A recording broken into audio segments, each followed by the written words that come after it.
Добра вечер. Во шпицот на политичко-безбедносната криза, скапиот Мерцедес на Груевски станува топ тема, затоа што очигледно дека вози низ безбедна и стабилна Македонија. И разбирливо е да се части премиерот на Република Македонија, една од најсиромашните во Европа, но со најдинамичен економски развој според ЕБОР, токму во Европа од 3,5%.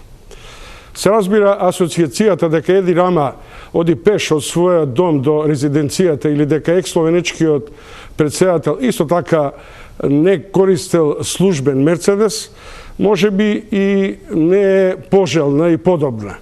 Но кружи еден твит коментар, јас го дополнив.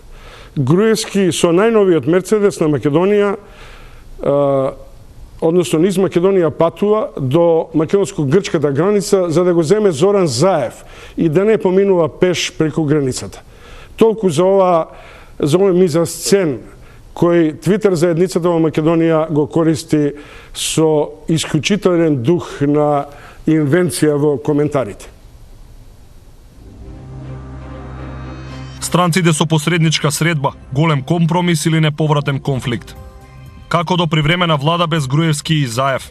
Соседите вознемирени, војска на граница кон Македонија. Можно ли е партиско-лидерската суета да создаде меѓуетнички судири? Имер Салмани, Кире Наумов и Зиедин Села, вечерва со Александар Чомовски. И нема потреба повторно да ги представувам, ги прашувам моите вечерашни гости, Имер Салмани, Кире Наумов и Зиедин Села. Предполагам дека елементарната информација за скромната декларација од лидерската средба имате. Изјавите се релативно протоколарни. Како оценувате лидерската средба? Како шанса за смирување на тензиите или како почеток на можен нов конфликт? Имер Салмани, бизнисмен, екс-градоначалник, екс-председателски кандидат и повторно бизнисмен. И екс-министр. И екс-министр, да. Многу екски биде. Ајде се вратиме на сегашност. Чом, значи, ова што денеска се случи, предпоставам и мојот став е дека не се случи по тоа што самите лидери партиски сака, туку едноставно беа приморени тоа да го направат, за да се избегне од најлошото што се најавува протестот во недела сега од страна на опозицијата и евентуалниот протест или контрапротест на власта во понеделник. Или да кажеме, се најавува едно сценарио кое што во Европа веќе сме го виделе, во Украина најблиску до нас, каде што почна со протести и контрпротести и состојба имаме каде што има загинати луѓе кои што не се бројат веќе. Добар почеток е за мене, што сепак се случи една средба. Втор чекор е ова конкретен од еден можен излез од ова политичка раскрсница. Првиот се разбира ако се смета оставката на министрите и директорот на државната безбедност, ова е втор чекор. Добро е што странците, односно највлијателните луѓе, амбасадорите на Соединетите држави на Европската унија беа денеска присутни таму и ценам дека понатаму ќе се интензивират овие напори, како што 2001 година сигурно дека Република Македонија не можеше или докажа дека нема капацитет сама да излезе од кризата и сега веќе свесни сме и ние, а свесна и меѓународната јавност дека нашите лидери докажа дека не можат сами да излезат од оваа криза и презема чекор. Како ќе се движат работите понатаму, многу скоро ќе дознаеме. Посакувам да протестите бидат мирни, да протестите не ескалират и да бидат одраз само на граѓанското незадоволство. Кире Наумов, екс-разузнавач, директор на Агенцијата за разузнавање, екс-кандидат за лидерска позиција на СДСМ. Сега председател на Комисијата за финансии во СДСМ. И многу жесток колумнистички аналитичар. Она што мене ме интересира во комплотот на овие сите ваши дневни активности или преокупации, дали е возможно да се спојат двата поларитета? Нема излез од кризата без оставка на Груевски и нема излез од кризата без евентуална правна разрешница па и притворање на Зоран Заев? Мислам дека првото држи дека денеска она што се случува е само уште еднаш начин како меѓународната заедница да му каже на Груевски дека кога тие повикуваат на оставки, не мислат на оставки на некои од неговите соработници. Или најмалце мислат на тоа. Дека оставките значат нешто што значи оставка на премиерот, бидејќи сите се свесни, секојаш кога меѓународната заедница овој период кажуваше дека треба да се разгледаат разговорите, односно содржината и така натаму во неа, дека Груевски е човекот кој што раководи цела ова работа и дека евентуалните сегашни оставки или идни оставки на блиски луѓе од владата или негови соработници не значат тоа што меѓународната заедница го потенцирала. Наумов, ама на почеток Заев да биде, и СДСМ имаше една поминималистичка варијанта, дека е неопходно веднаш оставка на овој најтесен дел од кабинетот на Груевски. Сега одите на максималистичка дека е комплетна оставка со се избор на привремена влада. Така, мислам дека не знам од каде го имате тој дојам, но секогаш било дека оставката, односно се потекнува од Груевски и дека невозможно е понатаму да се седне и да се разговара за како ќе крстиме било која влада, која што не треба ништо друго да направи, која што не треба да се каже дека евентуално со таа оставка доаѓа СДСМ на власт, туку едноставно дека треба еден период од 6 до 9 месеци да создадеме една нормална ситуација во која што политичките партии и овие сегашните и евентуално некои нови кои бидејќи ние гледаме дека доколку дојде во една демократски период во кој што ќе имаат сите политички чинители и сегашни и евентуално нови простор да ги представат своите барања, можеме да имаме фер избори на кои што идната влада ќе биде нешто сосема подруго од ова што е сега. Барањето за оставка на Груевски постоело од првиот ден кога господинот Заев рече дека ќе почне со објавувањето на вистината за Македонија. Но да се вратам на претходното. Мислам дека она што Груевски го имаше како можност. Најпрво, и мислам дека сега жали, тој би се вратил на почетокот кога во некој период преговарале со господинот Заев да тој си даде оставка уште пред почетокот на објавувањето на вистината за Македонија. Претпоставам дека жали сега дека планот негов во кој што мислеше дека со приведувањето на Заев ќе престане објавувањето на вистината на Македонија и така ќе рече вистината веќе не е возможно. Ако погледнете, само да ви кажам, двата моменти на кои што власта мислеше дека може да го притвори или осуди господинот Заев веќе не се возможни. Не велам дека тие не може да измислат нова форма, но ако гледаме обвинението за Пуче пропадната, во смисол дека таму веќе не стојат ни странски служби, ниту нешто друго кое што на почетокот се кажуваше како скандалозно, кое што треба да го однесе господинот Заев во затвор. А вчера ние видовме нешто што најверојатно заради оној Мерцедес кој го спомнавте овде, бидејќи ништо друго Груевски не го погодило, да речеме, од последната бомба во која што се гледа како другите негови соработници прибираат пари за неговата партија, бидејќи него го нема тука, каде што е погодено неговата честност за тоа како Мерцедес тој се порачува и како сака да го наместе на тендерот, тој решава да ги искористи повторно институциите, пушта нешто што е доказ за второто дело за кое што решило обвинителството да го гони Заев, со тоа, свесно или несвесно, тој, како што кажуваат сите правници, го уништува еден од главните докази, ако е тоа доказ, и ја не гледам начин како да го притвори. На тоа ќе се вратиме. Зијадин Селја, градоначалник на Струга, екс-пратеник, дисидент од редовите на Тачи. Како ви изгледа оваа симбиоза одеднаш Ахмет и Тачи на лидерската средба? Не е ништо ново, Чумовски, бидејќи јас од кога почнав со движењето за реформи внатре во ДПА, повеќе од една година го најавувам ова. Веќе се осеќаше дека е ова една игра на тројца актери, политички актери, кои цело време само повторуваат избори и никогаш да не доаѓа промената. Значи, ова симбиоза, уште од тогаш сме најавили дека ќе ја гледаме вистината кога ќе имаме избори. И по се изгледа, очекувам дека во наредните избори Тачи и Али Амети ќе бидат заедно, ќе излезат во престојните избори кои ќе престојуват. Не знам дали ќе бидат предвремени, дали ќе бидат со техничка влада или каква.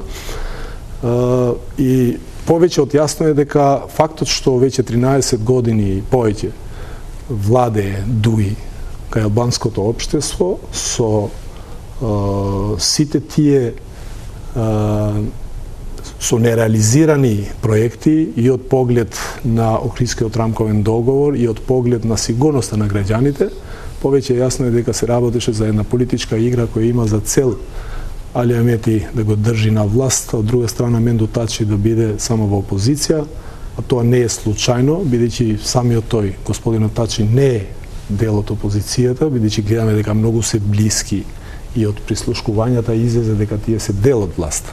Нели? Не зборувам за членството, него зборувам директно за Мендо Тачи и членството, мало членство. Во таква констелација, каква е оценката за овој стартен лидерски диалог на познатата веќе четворка СДСМ, ВМРО, ДУИ и ДПА? За жал, тоа што ние реално се соочуваме во Македонија и како граѓани на Македонија е фактот што нема морал во политиката. Да има морал овие политички лидери, веќе одамна ова ситуација ќе беше решена и немаше да се доведе во прашање сигурноста на граѓаните. Се плашам дека ќе биде наредното клише на средби од самиот факт што се подпишува декларации, а од друга страна се најавуваат протести и контрапротести. Јас се надевам Само за момент да ве покажам ова интимна идила меѓу Ахмети и Тачи, што во овој момент, као потврда евентуално на вашите тези. Продолжите за лидерската средба. Јас секогаш сум сакал вакви средби да има помеѓу Али Амети и Мендо Тачи, ама тоа да биде на корист на граѓаните. Овој пат ги гледаме заедно како прават планови против граѓаните, само за да бидат уште дел од власта и да продолжуваат на ваков начин да владеат. За поздравување, значи, иницијативата на странските амбасади кои доведоа да седнат политичките лидери за да преговарат. А јас мислам дека не треба многу да ги прашат, него тие треба да им дават насоки како да се излезе од оваа ситуација. Што и ние да измислиме планови и така натаму, јас цело време повторувам дека чудно ми е, не ми е чудно веќе, бидејќи се гледа дека имат веќе одлична соработка ДУИ со ВМРО ДПМН, а тоа се покажа кога веќе гласа и двајца нови министри, нели?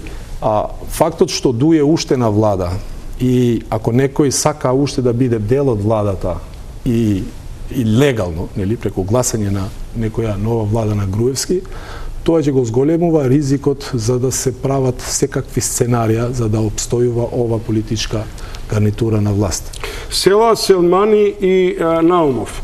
Прашувам, дали, откако се согласиме дека сме во длабока политичка криза, после Куманово стануваме или влегуваме во зоната и на симптоматична безбедносна криза со неизвестен крај? Значи, Куманово прво е изолиран случај, не е меѓуетнички конфликт, таму не пука албанците против македонците или македонците против албанците. Дефинитивно, веќе појасно секој ден станува дека еден исцениран случај, каде што требаше на одредени центри на влијание да им послужи, тек ќе се откриват и нарачателите, и мотивите, се знаат само актерите. За жал, најлошото од сето тоа е што загина многу луѓе, млади луѓе, најлошото од сето тоа е што остана многу семејства завеани во црно и најлошото тоа што има големи трауми во една општина втора по големина во Република Македонија и тие денови кога се случуваше Куманово, целата држава трепереше. Меѓутоа, од безбедносен аспект во однос на меѓуетничките односи дозволи само еден мој заклучок, кој што ова недела што поминува ја споделувам со стотици и илјадници граѓани на Република Македонија и албанци и македонци, дека Куманово е моментот и кога после сите случувања, кога многу луѓе, еден добар дел, претпоставам нарачателите или организаторите, очекува дека ќе се направи една експлозија на меѓуетничките односи, се случи спротивното. Денеска меѓуетничките односи во Република Македонија и во Куманово се многу пати подобри, посплотени во однос на пред Куманово. Не се постигна целта во однос на рушење на меѓуетничките односи и се плашам дека тие што стојат зад овој случај ќе измислат нешто трето за да евентуално се сврти вниманието од реалните проблеми на општеството и на граѓаните. Кој стои зад овој случај? Мислите ли дека во еден даден момент, сега после ликвидацијата на командантите НАТО, притворувањето на Соколи и така натаму, сите може да здивнат? Затоа што на оден начин беа под некоја тензија нивна и косовските политичари, македонските политичари и така натаму. Прво, значи, сигурно дека тие што дошле од Косово не дошле сами, не поканети. Значи, тоа е многу јасно. Една истрага, транспарентна, од обвинителство честно, транспарентно, независно, со прибирање на релевантни докази од нашите служби, меѓутоа и од службите во соседството, поготово од Албанија и од Косово, мислам дека може да доведе во вистинска насока да се открие прво мотивот и организаторите кои на еден брутален начин смислиле да една група упадне во Куманово, во едно густо населено место, населено со албанци, и да се предизвика еден судир кој што од еден вооружен судир помеѓу безбедносните сили и вооружената група би прераснало во еден меѓу етнички конфликт, односно да ни се повтори сценариото од 2001 година. Граѓаните се денеска многу посвесни, претрпеа многу маки, претрпеа многу жртви. Раните во Куманово и Кумановско се уште не се излечени од 2001 година. Нивните проблеми се пред се економски, екзистенцијални и политички се разбира. Меѓутоа, лидерите веќе, односно вербата на тие граѓани према лидерите кои што евентуално би посакале да ги втурнат во меѓуетнички конфликт, мислам дека пропадна, и денеска одговорно тврдам дека меѓуетничките односи кај граѓаните на Република Македонија, кај обичните граѓани се подобри него пред Куманово. Добро. Уште само да додам теза плюс. Ако е ова констатација приближно идентична, например, со сите што така размислуваат, дали сега преовладува или почнува да преовладува така речениот граѓански концепт во една мултиетничка Македонија? И како вие гледате на безбедните аспекти пред и после Куманово? Тоа се обидував и да го кажам преска, добро што дојде прашањето на ова, јас затоа велам дека секој миг или минута што Дуи седи во власта, толку повеќе е ризикот за да има такви случувања.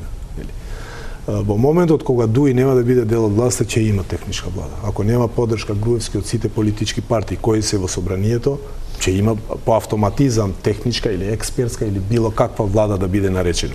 И мислам дека таква ситуација ќе ги смири работите. Симптоматични се некои работи кои јас мора да ги кажам.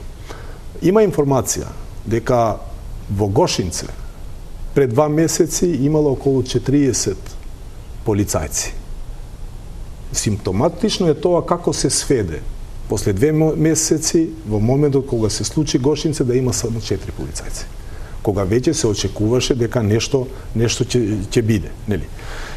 Не сакам да влегувам во мотивите кои се бидејќи... Тоа е граница која заедно ја чуваат и косовски и македонски граничани според спогодбата.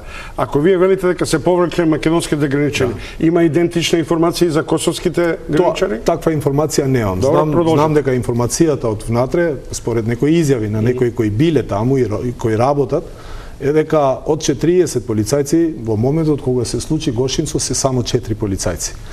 Од безбедносен аспект, мислам дека Куманово треба да биде аларм.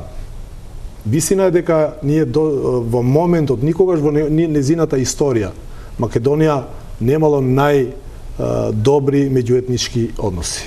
Ама тоа не значи дека системот може нешто да презведе за да ова меѓуетничка толеранција и сплотеност која се случи во Куманово да добива друга димензија. И затоа треба многу да се внимава и сега кога се средбите на лидерите, кои јас немам друго него да повикам меѓународната заедница, бидејќи не може да се верува во таква лидерска средба. Вие рековте дека дали ова значи дека ќе има Македонија со граѓански концепт, мултиетничка држава и така натаму. Треба да запазиме термините кои ги употребуваме. Знаете зошто? Ние секогаш кога сме во тешка состојба, безбедноста и така натаму зборуваме за граѓаните. А во мирни ситуации градиме национална држава, што е случај во Македонија.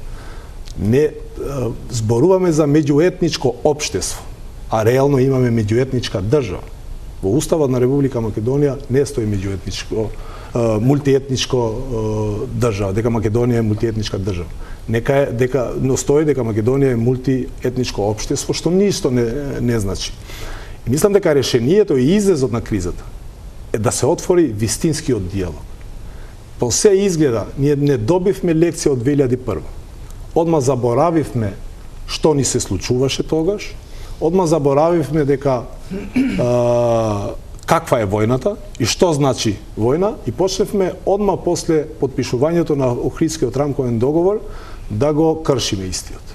Било тоа преку донесување на закон за лични документи, било тоа преку носење закон за територијална поделба со која целта веќе се гледа дека имаме створени општини кои немат никаква можност за развивање, како што е најмалата општина по метар квадратен за граѓанин во Чаир, кога не е почитувана и тоа природните граници кои се предвидени во законот, било тоа преку направење на урбани општини кои мора да имат, иако се со мнозинство албанско, да имат над 20% македонци, било со тоа што Бадинтеровиот принцип кој беше замислен во собрание го префрливме во локалната и власт, во советите на општината, за да како резултат сега после 14 години да немаме ниедна променета име на улица на ниедна општина. Ќе може само на оваа тема.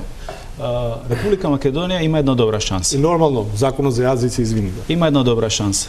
Ова што се случи Куманово и ова што се случува со објавувањето на бомбите на опозицијата не беше предвидено и тешко дека некој пред една година може да предвиди вакви случувања во Република Македонија. Меѓутоа и после сите лоши околности кои што ни се случуваат и после случувањата во Куманово, кој што е едно од најлошите можни сценарија случени во независна Република Македонија, Република Македонија после ова мислам дека ќе треба да претрпи промени и Република Македонија има една голема шанса.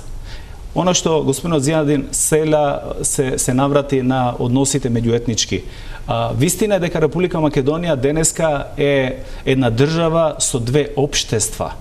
Внатре во државата, внатре во државата едно општество создаваат албанците, друго општество создаваат македонците.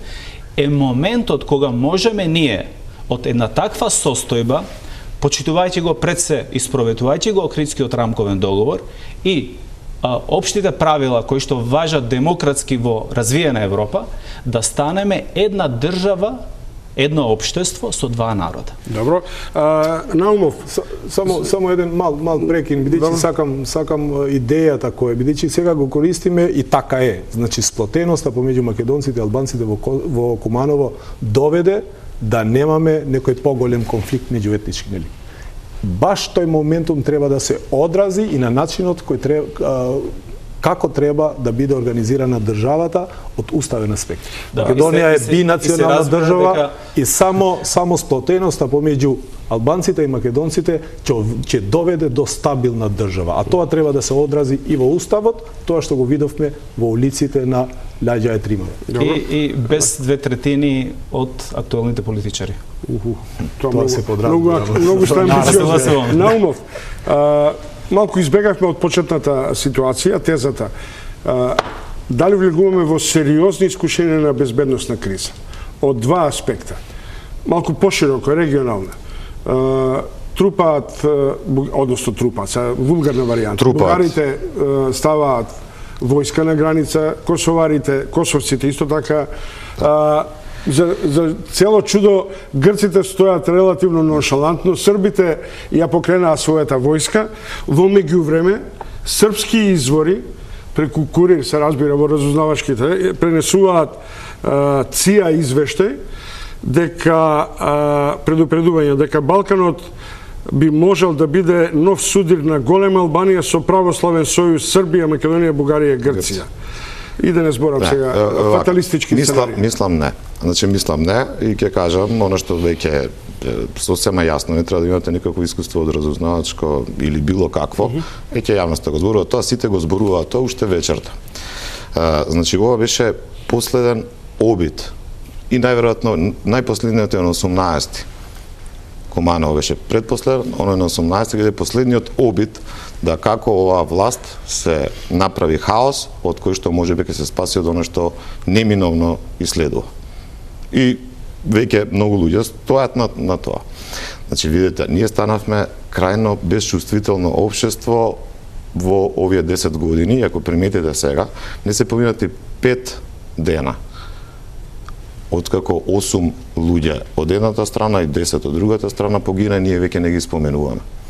Ако гледате, оваа власт постојано наметнува нешто друго и ние веќе не зборуваме ниту за Куманово, ја почнавме со некоја нова тема. Изгледа дека ги покривме гробиштата со 70.000 Значи, евра. така е.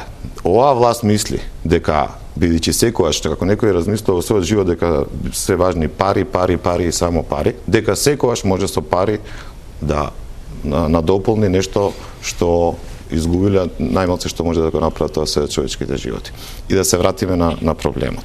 Многу е едноставен. Една власт најпрво што ќе треба да направи да го расчисти овој случај. Она што е најважно што беше и го спомнавме тука, но во целосна изјава на меѓународната заедница која што кажа се работи уште вечерта или утре дента, се работи за изолиран феномен. Така беше назначено што се случило во Куманово. Значи луѓето таму го разгледале тоа, ги имале претходните информации и кажа во Куманово се случи изолиран феномен. Она феномен можеме и да субјективно го разгледуваме и политички да го третираме било како. Но фактот дека кажа дека се работи за изолиран, им кажа на сите евентуални потпалувачи овде дека не може да се занесувате и да оставате било каква можност дека она што се случи во Куманово може да се прошири на другиот дел од територијата или на самиот Балкан. Што е најтрагичното од она што се случуваше, ќе ми дадете само уште малце време. Факта дека и обични луѓе го кажуваат, тоа е таа информација јасна. 8 оперативци од трите служби во Република Македонија имале во последниот период контакти со лицата кои што се наоѓале во оваа група.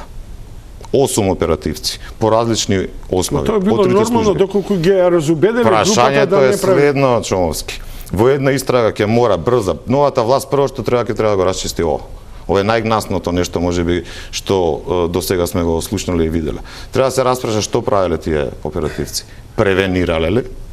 И ако превенирале, тоа е во ред. Или евентуално стимулирале. И еден ден тоа мора да излезе. Ние имаме информации дека голем број од тие средби се и снимани од страна на припадниците на групата која што се наоѓала таму. И знаете како, целта на оваа акција, која што само за среќа на оние сироти луѓе кои што изгинаа таму од страна на полицијата, пред се кажу, е среќа што луѓето беа толку свесни и внимателни, можеби тоа допринесе да нема конфликт таму, што внимавале да нема цивилни жртви. Самите припадници на полициските сили кажуваат дека едноставно биле подготвени само за следното: да се влезе таму, како во едни претходни операции во кои што ги фатат на спиење некои од детектираните, ќе ги убијат. Ќе ги убијат или ќе ги елиминираат. Или прашање дали знаеле против кого идат да се борат? И триумфално, со триумф потоа, не заради нив, ќе се вратат тука водачите на разузнавачките служби, министерката и директорот на УБК, начело со господинот Груевски, и ќе кажат: спречивме ваква и ваква група, во која што видите, ние се претворивме во бројки Груевски. На тој ден кажува дека овие 8 луѓе спасија 8.000 други луѓе. Што е ова? Зборуваме за луѓе или за бројки кои што не ни се важни? Каде знаел дека 8.000 луѓе и што бара од тоа? Чекајте, само една работа. Не, али морам да довршам заради ќе ви дам шанса. дел. Има работа што мене не ми е баш најасна. Села и селмани како да го релативизираат безбедносниот ризик заедно и со вас. Во кој смисол? Во нас смисла на внатрешната стабилност. Меѓутоа јас ви зборувам. Не, сега ќе ви докажам. Видете вака. Што е вториот страшен момент во тој ден во кој што се оставаше да влеземе во криза и регионално? Замислете. Имате само една пресконференција на почетокот на денот, после реакциите на двете големи сили. Прво се појаваат двете големи сили. Се појавува Соединените американски држави на различен начин. Соединените американски држави кои што изразуваат сочувство, иако никој немаше објавено дека постојат мртви. И тоа е еден тип на изјава што мора да некој внимава што значи таа. И ја имате Русија која што кажува дека нели ова е сценарија на западните сили и така натаму кои што сака да дестабилизираат Македонија и слично. Ние имаме една пресконференција на Котевски од 60 секунди. И потоа смислено, ја не можам подруго да кажам, освен ако не е смислено, оставате цел ден, 24 часа, во кој што тргнува српската пропаганда. И тука ние останаваме како една бавча, една ораница за работа на српската пропаганда. Не, имате еден друг момент, а тоа е многу фрапантен. Вечерта излегува министерката за внатрешни работи и вечерта владата прогласува дводневна жалост на уште незавршени операции, затоа што и другиот ден се бајле продолжуваат операциите. Но тоа е веќе на крајот на денот. 24 часа до вечерта до министерката и потоа продолжи. И до ден денес не е застанува српската пропаганда. Во која што? Ама тоа законски, извини.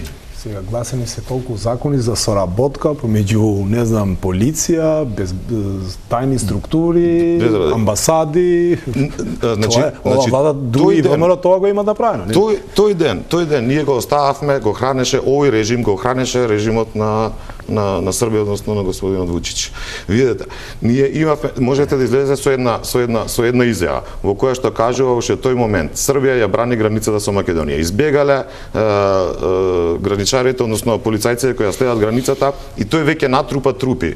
Објави дека има, не знам, 400, верувате дека сега се има инсталирано со своите сили таму во Прешевската долина и најверојатно не знам кога повторно ќе се повлече Пред да дадам пауза за ЕПП, мора малку да прекинеме малку со доза на можеби непотребен или неопходен цинизам.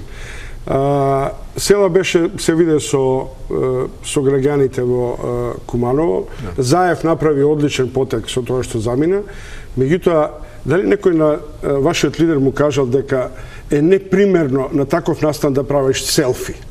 Се сложувам. Тој е свесен за тоа, но предпоставам дека знае дека кога ќе дојдете од таква средина и ако луѓето таму не знаете што ја очекува и ве пречекаат така и во една емоција може да го направите на тоа не Кирил Наумов, и Мерсел Мали, повелете. Затоа што зачна еден интересен дел. Ние дебатиравме вечерва за безбедносниот аспект од страна на меѓуетничките односи. Мислам дека тука почетокот беше. Да не се релативизира безбедносниот аспект во регионот. Во регионот, меѓутоа и внатре Република Македонија од она што почна од нова година навамо. Безбедносниот аспект се уште не надминато во делот на можен интраетнички конфликт внатре помеѓу македонците. Прв пат кој што се случува после независноста на Република Македонија. Кој тоа би можел сега да го иницира од како вие имате студентски училишни протести кај што има интеграција? Се извинувам. Повелете. Значи, ако вие имате протести најавени и контрапротести, каде што носители се македонските политички партии, значи од власта и од опозицијата, зашто да се релативизира дека навистина во општеството во Република Македонија се спрема, односно имаме еден електрицитет негативен помеѓу двете страни, кој што значи еден набој во делот на можен интраетнички конфликт. Ова што се случи во Куманово, свесно некој посака да ја дефокусира јавноста или од безбедносен аспект, од интраетнички да го трансферира во интеретнички, во меѓуетнички помеѓу македонците и албанците. Мислам дека ова пропадна.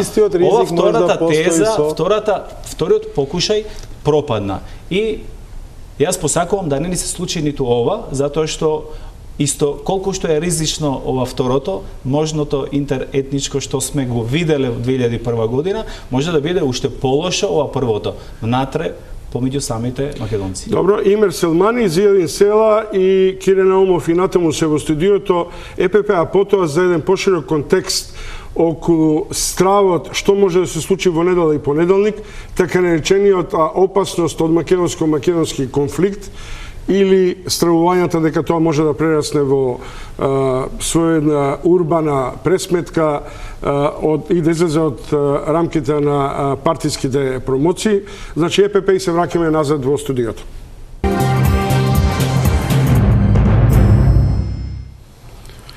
Ова што сега ви го покажува е модел кој го користат радиорепортерите за радиозаписите, електронската монтажа преку Adobe. Се разбира, за оние што се дегустатори на завери и така натаму, може да им биде симптоматично, но факт е дека тоа многу лесно се прави, но и многу тешко се изведува ако сакате да направите микс на неавтентични изјави. Толку колку за веродостојност на прислушување. Се враќаме во студиото со Села, Наумов и Селмани. Почнувам од Наумов. Закажана е нова лидерска средба во понеделник. Вие не се откажувате од народниот или општо граѓанскиот собир за вистината во недела. Според некои сознанија, не мора да ги потврдите дека наводно ќе се инсталирате, ќе трае тоа и така натаму. Дали е возможно во еден миг да не сте свесни или да сте свесни дека протестите и контрапротестите ќе предизвикат тампон зона во која никој не ќе се знае кој кого брани или евентуално кој против кого употребува сила? Исто како и за претходното, и очигледно тука се сложивме дека оваа власт која играше најпрво на картата на меѓуетнички конфликт, и тоа очигледно во саботата не помира, кажав дека она што е наредно сценарио на кое што исто оваа власт може да заигра, за да знаете како да се на некој начин излече од целото ова е планот на контрапротестот на 18. Јас се надевам, значи искрено се надевам дека до понеделник Груевски ќе го одложи тој контрапротест. Или ќе се обиде барем да го лоцира на друго место, а не таму каде што ќе биде опозицијата, како што тоа го направи, например, со протестот, бидејќи прва генерална проба за тоа беше денот кога нели Мијалков, Јанкуловска и Милијана Киевски ги даде оставките, кога тој контрапротест за поддршка на полицајците се водеше на друго место, а не таму каде што го прави. Ако вие мислите дека Груевски би требал да се олади или да се опамети и да не прави контрапротести, дали тоа значи дека Заев ќе се опамети и нема да продолжи после недела со притисок со разни кампови или продолжување на протестите? Зошто значи тоа да се опамети? Значи, ние отворено сме кажале дека тоа би бил евентуален политички тампон на компромис. Тоа политички тампон на компромис не може да биде кога имате најавени протести одамна и кажувате дека ќе продолжите со протести кои што ќе траат континуирано.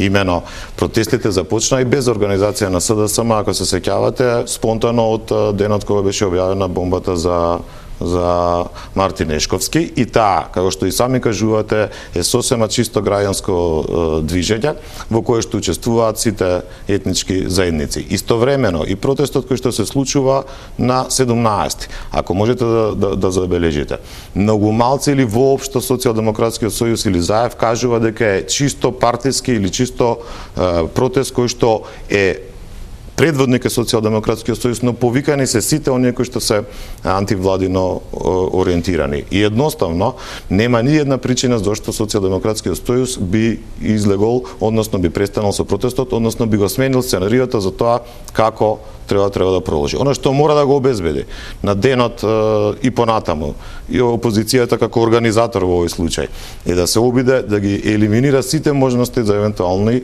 немири на тој протест. Тоа ќе биде исто така изворено тешко, бидејќи јас мислам дека обидот на оваа власт ќе биде уште на самиот 17 со уфрлање на некои провокатори и слично да го направи тој. Предполагам дека кога го организирате дека сте свесни за тоа, и дека го носите ризикот. Имено, и ќе го носиме ризикот, и имено она што има одговорност опозицијата да тој ден биде мирен. Одговорноста за утредента, односно за моментот на организирање на контрапротести паѓа на власта, односно на Груевски, кој што сега отворено кажа дека ВМРО ДПМН го организира. Значи, овој пат не се крие ни за Дом, ниту за некои други здруженија и слично, туку Тодоров отворено кажа дека ќе организира контрапротест. Тој филм сме го гледали. Значи, тоа ќе биде последното нешто, мислам дека ќе се опамети до тогаш Груевски, за да дозаглави понатаму со она што ќе следува, што ќе биде истрага и ќе има единствената одговорност ако дојде до такво нешто. Иначе само да ви кажам, ако се вратиме на денот на Куманово. Не, доста су. Не, ама видете димензијата, ве молам. Значи во тој ден се остави пропагандата која што ја кажам, кога институциите не кажуваат информации, се остави пропагандата на Србија пред се да се обидува да во Македонија се конфликтот некако се расшири. Тоа е едната причина. Зачудувачки добро се однесува сите други соседни земји, Бугарија како и секој се јава после вториот и третиот ден. И имајте во предвид дека сите медиуми под контрола на власта имаат цел ден цел што правеа? Како да насочат дека скоро да опозицијата ги организирала оваа терористичка група. Опозицијата е таа кој што ги измори полицајците во последните 2-3 дена, а сега да тие се вратиме гинат на за протестите, да не правиме сега Села тоа и Селмани. Беше насочување, само да кажам, на гневот, наместо кога ние што организирале акцијата и погина 8 луѓе да се насочи на гневот кој некој си Тричковски, Фрчковски, Сорос и така натаму. Добро. И кога тие ќе фиксираат некој, знаете дека тоа им се случува на тие луѓе. Села и Селмани, дали вие очекувате сериозен македонски судир? Партиски кој може да прерасне и во меѓуграѓански судир? Уште повеќе што се заговара и дали и вие очекувате дека на овој граѓански судир би можел, на овој граѓански протест би можел да се појават и албанци? И во едната, и во другата средина, кај контрапротестот Ахмети да мобилизира албанци за да се покаже релевантност и на едниот и на другиот. Од еден или од друг како? Повелете. Значи, протестите се најдемократската алатка во современите држави, па поготово користени или искористени од страна на опозицијата, па и разни организации кои што сакаат да одразат, односно сакаат да изразат одреден протест према одредени случувања. И до тука нема ништо. Протестите стануваат ризични ако ескалират и ако се употреби сила, односно се нарушува јавниот ред и мир, и мислам дека тука опозицијата, односно секој тој кој што ги организира, треба да внимава. Дали може да прераснат во односно во интраетнички еден конфликт? Прво не посакувам и мислам дека никој во државата не посакува, освен на тие што би ми одговарало таков еден процес. Второ, мислам дека сепак има поладни глави во државата него што се вжарени во моментот да го дозвола тоа. И на крајот во недела мислам дека во протестите на опозицијата нема да бидат само македонци. Знам многу албанци и стари луѓе и млади кои што ќе бидат присутни таму. Претпоставам дека имат различни причини зашто тоа ќе го направат и претпоставам дека не е единствената причина да протестират само против Никола Груевски, односно против власта. Претпоставам дека мотивите се различни, меѓутоа знам од разговорите изминатите неколку дена и недели дека има албанци кои што ќе бидат присутни и млади и стари. Изневерени се нивните национални чувства, нивните социјални права или нивните екзистенцијални права? Тоа е комбинација на еден гнев. И национален, и екзистенцијален, економски, социјален, ама и индивидуален. Значи, луѓето кога се чувствуваат со години наназад, изневерени, на изборите дадени ветувања, гласање према одредена политичка партија, тука пред се мислам на ДУИ, и пак на исполнување. Од друга страна, ветување цело време дека, еве, уште малку ќе станеме членка на НАТО, на ЕУ, правиме напори, ќе биде подобар живот, имаме вработување, а од друга страна, ни се иселува 1/3 од населението излегува надвор, значи има големо разочарување. И единствено, преостанат вентил како да го изразат сето тоа незадоволство, остануваат протестите на обичниот граѓанин. И затоа овој момент, затоа поентирав и реков дека освен македонци во недела, знам многу албанци кои што ќе излезат на тој протест. Како тоа би можело да се толкува и дали е тоа веродостојно, Села? Сега, не можам да зборувам јас во името на граѓани албанци кои ќе чувствуваат дека треба да се протестира. Јас не можам да го најдам во мојот речник ова зборот контрапротести. Не можам да го најдам во уставот, не можам да го најдам нигде. Кај го има тоа. Бидејќи контрапротести, ако буквално сега го преведеме, е некој што протестира против твоето право да протестираш. На некаков друг начин не можем да го толкуваме. И колку што знам, со уставот е загарантирано правото на протест, не на контрапротест. Но во Македонија се случува секакви работи, нели, само за да се излезе од ситуација и се знае кој треба да ги брани институциите. Не обичните граѓани, него треба да ги бранат полицајците, не знам, да не доаѓа работата и војската во одредени случаи, ама не во војска не може во домашни мирни не во без да се прогласи некакво друго стање, воронда состојба и така натаму. И затоа мислам дека треба да се запази. Сакам да давам една порака до граѓаните. Знаете што? Ако гледаме, сега мора да го спомнам Куманово од аспект и на протестите, нели? Нешто што се обиде и господин Селмани да каже преска. Почна како некоја политичка битка помеѓу ВМРО, ДПМН и СДСМ со објавувањето на прислушкувањата, нели? И заврши на еден можда сценарио, по се изгледа е сценарио, ништо повеќе, во населба каде што живеат над 90% албанци, нели?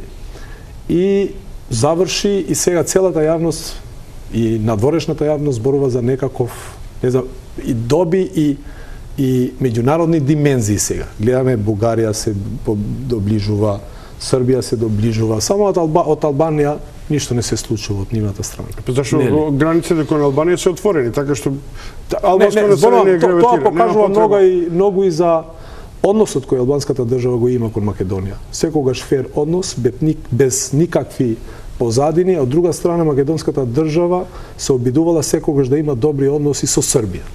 Тоа што спомнав преска дека сите овие договори со српската држава за секакви вид соработка и од безбедносен аспект и од дипломатски аспект и така натаму. Ама чекате, а како ви звучи на пример кога премиер и лидер на ВМРО ДПМН на партиски конгрес зборува дека единствен пријател во регионот на Македонија е Србија, Бугарија има ригиден однос, албанците гошинце го прават. Тотален непочит кон над 30% од населението внатре во државата.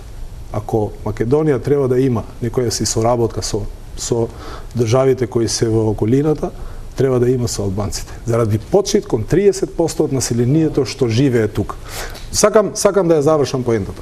Значи, почна како битка, политичка битка помеѓу ВМРО, ДПМН и СДСМ и излезе кај албанците во Куманово, во нивното мало. И сега, не сакам да верувам, но треба да се гледа предпазливо ова. Да не ни се повтори истата работа и во вторник, не понеделник, него вторник, кога ќе имат контрапротести, во случај тука да бидат уште протестантите кои ќе протестират од мислам, недела и понеделник, извинувам. Кога ќе се случат контрапротести. Затоа треба многу да се внимава од тие кои ќе излезат и да го остварат нивното право за да протестират. Добро, ама не можете да им го земете и правото на ВМРО да се го мобилизира да се го мобилизира своето членство. Но симптоматично е зашто ден после мора да ти кажам. Граѓаните, бидејќи сме заборавале веќе што е протест. Секогаш овие контрапротести не ги мешат работите. Граѓаните не протестират пред ВМРО ДПМН. Граѓаните протестират пред владата. Или ќе протестират пред собрание, или не знам каде планираат. Или некоја опозициона партија протестира пред институција, не пред партија.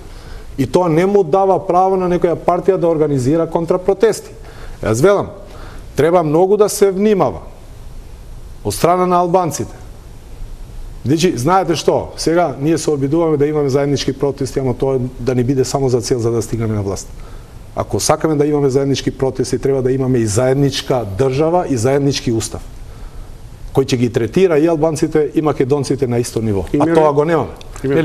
Затоа треба предпасливо да не ни се случи пак како што не е само Куманово. И претходно, ако гледаме, секогаш тоа што е интраетничко македонско произлегува кај интеретничко кај албанци. Добро, само еден момент ве молам. Сашо, покажи ја празната столица. Ти благодарам. Не случајно тоа го покажувам, затоа што и во средина на емисија споменувам дека на таа столица требаше да биде присутен поканети од ВМРО ДПМН. Селмани, повелете. Само да се навратиме во регионалниот контекст. Мислам дека тука беше отворено и прашањето. Однесувањето на нашите соседи. До јавноста треба се повториме.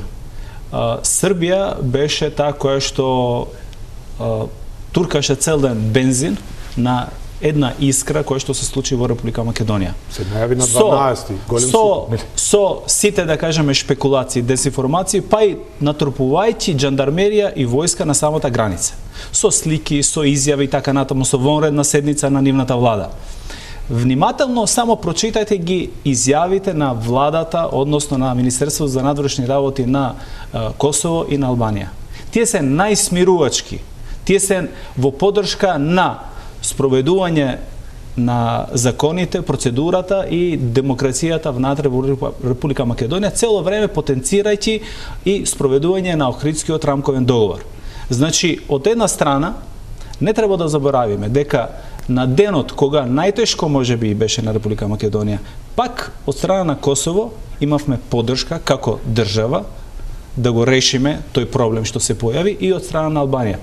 Од Бугарија имавме таква изјава после ден, 2, 3 со натрупување пак на полиција на нивната граница. Од Грција бевме тотално игнорирани. Мислам дека ова треба да биде водилка понатаму каква Македонија ние треба да изградиме. Албанците од Грција сме и македонците треба да имат заедничка агенда тука во Република Македонија. Да завршам со Грција.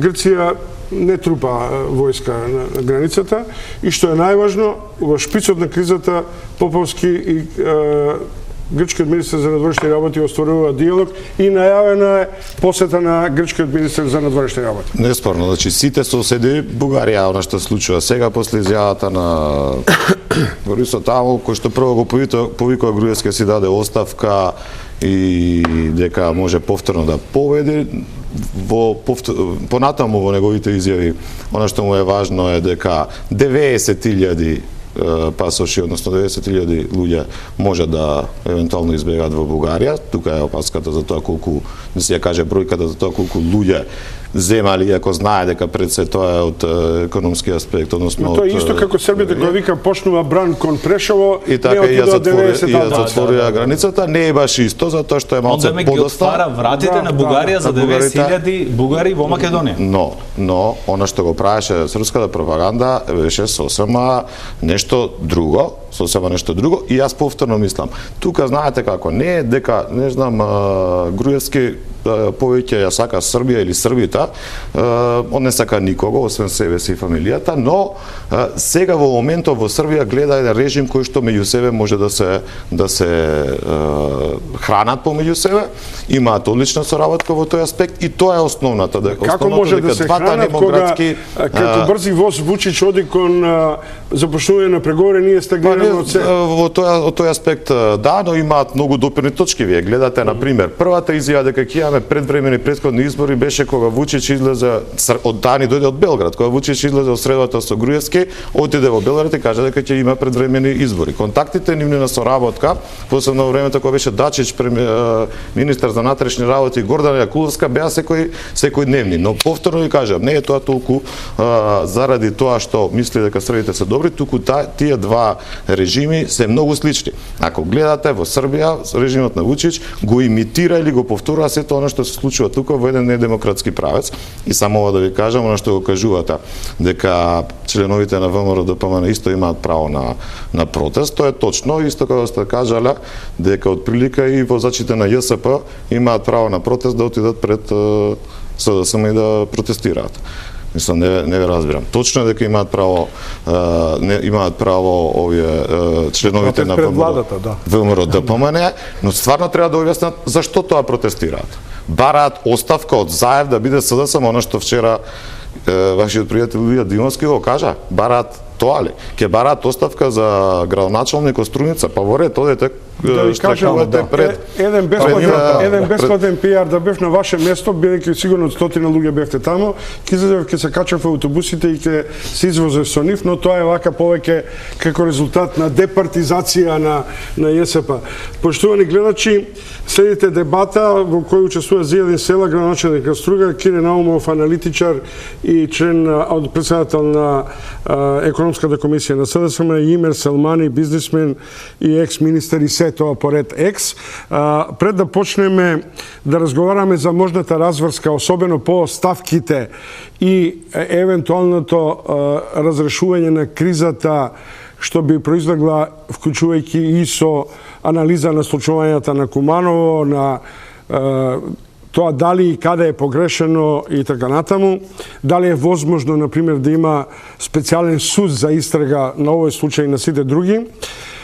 Ви предлагам да го чуете интервјуто што го водев овде во ова студио со судијата на Европскиот суд за правда Милјана Лазарова Трајковска, екс-председател на ДИК и на Уставниот суд, со која, меѓу другото, разговарав и за тоа како е возможно да се ревитализира судскиот систем и судиите во Македонија во услови кога граѓаните речиси и немаат целосна доверба, да не зборувам за СДСМ во разврската на оваа постбомбашка атмосфера. Значи, разговор со Милјана Лазарова, чие интегрално интервју ќе го гледате на првиот ден по празникот на 25 мај. 650 луѓе работат во Европскиот суд за човековите права. Колку што има суди во Македонија? Колку што има суди во Република Македонија. Меѓутоа, обемот на предмети, бројот на постапките е неспоредливо поголем. Се враќам за момент на една констатација, уште на почетокот рековте дека за судиите е важно да го задржат личниот и професионалниот интегритет. Меѓутоа, прочитав една изјава која стана во контекстот кој во овој домашен амбиент стана на одреден начин синоним за судиите, судството, обвинителите дека се заштитени мечки, вулгарна варијанта, нели? Кога велите дека односно не се коментираат судските одлуки, нели, тоа е суштината на нивниот одбранен механизам, а вие велите судијата не може да се изолира од гласот на јавноста. Да. И мислам дека тоа е многу важен елемент. Судијата живее во одредено време, тој мора да следи што се случува околу него, тој е составен дел на едно општество, тој треба да има сензибилитет за политичките случувања во една земја, но одлуките треба да ги гради воден од законот, треба да ги гради врз основа на непристрасноста, како што рековме, не може да ја изгуби индивидуалноста, но треба да го сочува интегритетот. За мене стручноста, компетентноста на судиите е исклучително важна работа, но подкрепени со личен интегритет, подкрепени со етички и морални карактеристики и една голема широчина и една потреба да се осознава, да се учи, да се прима нови сознанија и да се пренесуваат сознанијата. Дали ви се случило, како судија на Европскиот суд за човекови права, председателот да ви сврти телефон, да дојде во канцеларија и да се заинтересира за предметот до начин на некаква капциозност или сугестивност во донесувањето на одлуката. И да бидам исто така доволно вулгарен, тоа што кај нас се речиси пракса, заради што има и кај луѓето, и кај странките недоверба кон судството. Никогаш. Прво, незамисливо е не председателот судија да се обрати на друг судија за кој знае дека е известител во одреден предмет. Од 2010 година судот работи по нови работни методи и ние постапуваме и како судии поединци. Не само во Советот тројца судии или во Советот 7 и во големиот судски совет од 17 судии, но и како судии поединци по одредени земји. Никој од 47-те судии не помислува да разговара во насока да го насочува другиот судија во однос на неговата работа. Убавината на оваа професија, исто како и професијата на уставен судија во националните уставни судови во Европа, е под полната слобода на судијата известител да прави анализи, да проучува, да прави компаративни согледувања, да ја следи судската пракса на другите меѓународни Уште малку паралела, бидејќи мислам дека народот сака да ги чуе тие паралели. Знаете да дојдете тука во Скопје, и јас можам да ви пренесам дека честопати низ кафулињата можам да препознам кафе пијател, винител и судија. Што инаку, по логиката на работите би требало да бидат спротивставени странки, односно судијата треба да биде неарбитререн во спорот. Ви изгледа ли логично таа вербална па и фактичка симбиоза меѓу тој што тужи и тој што пресудува? Знаете како, ние сме многу мала средина и се гледа и се луѓето се познаваат, се гледа и се препознава. Во суштина, кафе пиењето не би било лошо со колеги, ако е и со адвокат или со обвинител, независно во одредени ситуации, доколку тоа не влие врз судијата или пак не е обид да се влие врз судијата.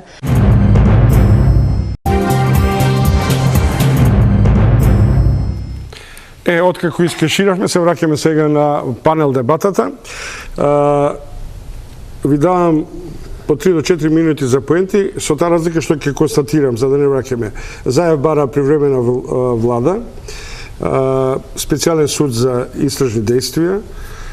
Предполагам дека немате стравување дека некој ќе замине на Белизе од како што сега веќе се забележуваат некои фотографии по порталите дека познати бизнисмени се наоѓаат надвор од земјава, на разговори се разбира. Она што сакам сите тројца да ве прашам, што е според вас минимумот платформа за можен компромис? Симани. Минимумот платформа за можен компромис сигурно дека е кроење на една заедничка агенда, која што ќе биде водилка да се исполнат барањата на опозицијата, меѓутоа да бидат и барања кои што ќе се исполнат од страна на наметнатите веќе и барањата кои што се објавија и вчера и денеска од страна на меѓународниот фактор, а тоа е враќање на опозицијата во парламентот. Сигурно дека треба претhodно да се изнајде агенда која што ќе значи поентирање со формирање на техничка влада, поентирање со дали ќе се вика специјален суд, дали ќе се вика посебен суд. Меѓутоа мора да има еден суд кој што сите овие истраги, сомневања или пријави ќе ги процесуира, а претhodно обработени од обвинител кој што според моје длабоко убедување треба да биде странец, која што беше идеја и 2006 година за да добие едноставно државјанство и да работи според законите Уставот на Република Македонија, кој што транспарентно и непристрасно ќе ги води сите овие процеси и се разбира спремање на државата од таа техничка влада за нови избори кои што сигурно дека за 6 месеци нема да може да се организира, затоа што имаме многу работа пред, односно таа техничка влада треба да направи нов закон за избори, треба да довербата ја врати во институциите, не само да ги спрема изборите технички, туку и довербата во самите институции кои што ќе докажат и покажат пред јавноста дека имат капацитет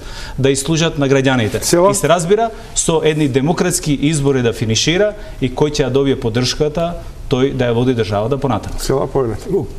Каму среќа, овие што велиш дека би можеле да побегнат, одма да го сторат тоа, бидејќи на тој момент ќе имаме решение.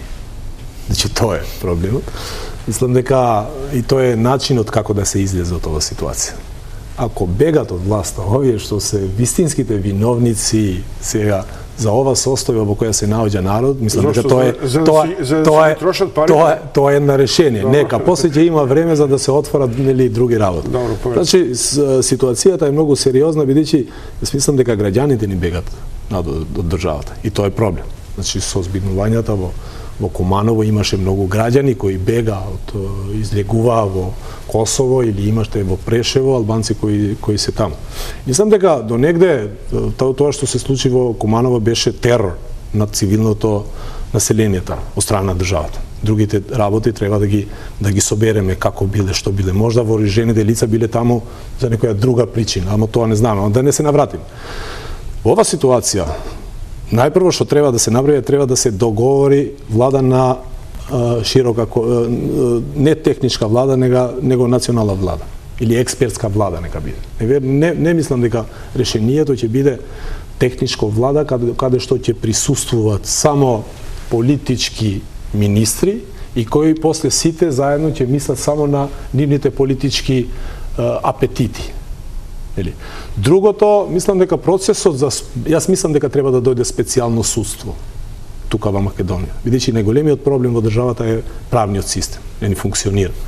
И треба да се разгледат и законите кои ги имаме носено. Можда треба да размислуваме и на дел како да избираме судии. Можда треба да размислиме на тоа граѓаните да ги избират судиите. Зошто да не преку гласање? Кога има локални избори, нема зошто председател на Основен суд да не се избира. И им функционира. Добро, а после, значи, најпрво треба политички да се одлучува и после да се најде и правна разнесица, а одма новата влада од кога ќе се формира после една година или 9 месеци или 6 месеци, треба да отвора вистински диалог за вистински да размислиме Македонија да биде прогласена бинационална држава. Па, ќе видам краток, пошто ни нема време, мислам и најасно ќе го кажам тоа, значи решението е едноставно преодна влада на која што нема начело да биде Груевски во никој случај, бидејќи се слушаат и такви работи, тоа е основниот проблем. Постоењето на оваа влада секој еден ден, секоја една минута натаму, како што се гледа, може да донесе само до поголеми конфликти и поголема криза и, како што покажа минатата недела, и до жртви. Секој еден ден постоење на оваа влада само значи, односно не давањето оставка на Груевски, само значи втурнување понатаму во ситуација во која што реално ќе имаме жртви од секаков аспект очигледно. Тоа понатаму ќе претпоставува дека во наредните 6, она што е добро од денешната изјава на Груевски е прв пат го начека некој, бидејќи не одговараше и не одговорил на тоа прашање, кажа дека нема да даде оставка. Тоа е добро, така исто говореше и Јанкуловска, 5-6 пати праша напред тоа, толку пати кажа дека не чувствува никаква одговорност, но сепак на крајот си даде оставка. Период од 6 до 9 месеци, без разлика како ќе ја крстиме, преодна влада која што ќе има голема улога да ги на некој начин врати институциите во нормала, да го направи политичкиот живот релаксиран, да луѓето може да дишат слободно, да мислат слободно. Во тој период ќе има доволно време. Мислам дека неколку политички кариери ќе се завршат, неколку партии ќе ги снема во истиот тој период, но очекувам дека во истиот период ќе се создадат и нови политички движења, посебно интересно ова што го прават овие граѓани сега, кои што етнички ги бараат своите права, левичарските движења, солидарност и слично, кои што исто така може да се организираат и на наредните фер избори можат да излезат на избори и да дојдеме во една ситуација на едни фер избори во кои што никогаш понатаму нема да се дозволи да имаме ваква влада која што на оваков начин ги поклопила сите институции. Тоа не е последната шанса. Ако тоа не се случи наобрзо, после 25 години кои што ги поминавме на овој начин, мислам дека ако не влеземе во една таква ситуација во која што ќе имаме демократски услови за владење, во кој што ќе направиме Македонија да ја вратиме, значи буквално да ја вратиме на колосекот кон евроатлантските интеграции, имаме реална можност не само да размислуваме дали ќе биде таа бинационална, туку дека може и нема да постои. Поштувани гледачи, им благодарам на Кире Наумов, Зијелин Селја и Имер Селмани вечерова во топ тема. Жал ми е што и овој пат представник на ВМРО ДПМН не присуствуваше, но се надевам дека ќе ја почувствуваат потребата и своите становишта да ги кажуваат пред гледачите на ТВ Телма. Ви благодарам. Утре сте со нова тема, практично со иста тема, но со други соговорници, со друг водител, Сања Васич. Пријатна вечер.